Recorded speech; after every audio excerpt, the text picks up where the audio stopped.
প্রথম পর্বের বিশ্ব ইজতেমার দ্বিতীয় দিনে তুরাগ তীরে ঢল নেমেছে মুসল্লিদের। নির্ধারিত খিত্তায় অবস্থান নিয়ে গভীর মনোযোগে ধর্মীয় বয়ান শুনছেন মুসল্লিরা। ইজতেমার সন্ধ্যার পরিস্থিতি জানতে সরাসরি যুক্ত হব সহকর্মী সাদ আহমেদের সঙ্গে। সাদ, আজ ইজতেমায় আর কি কি আনুষ্ঠানিকতা আছে, কি বলছেন মুসল্লিরা, বিস্তারিত জানাবেন। ন্যান্সি, 58তম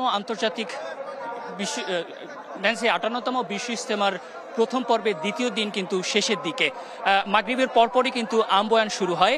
আরেকটি বিষয় আপনাকে জানিয়ে রাখতে চাই, মাগরিবের পর আমবয়ান কিন্তু ভারতের ইব্রাহিম দেউলার করার কথা থাকলেও তিনি অসুস্থ থাকাও বর্তমানে বয়ান পেশ করছেন আরেক মাওলানা আকবর শরীফ।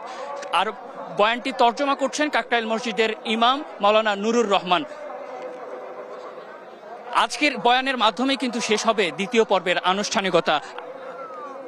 আমি যদি একজন মুসল্লির সঙ্গে একটু কথা বলতে চাই,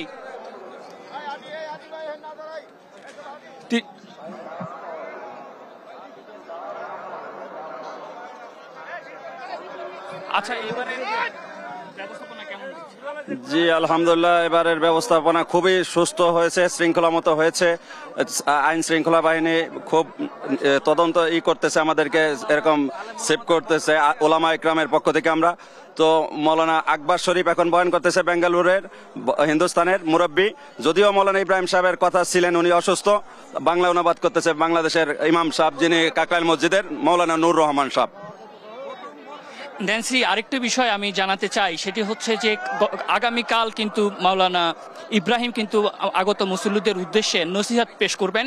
এরপরই মাওলানা জুবায়েরের আখিরি মোনাজাতের মাধ্যমে কিন্তু শেষ হবে প্রথম পর্বের আনুষ্ঠানিকতা।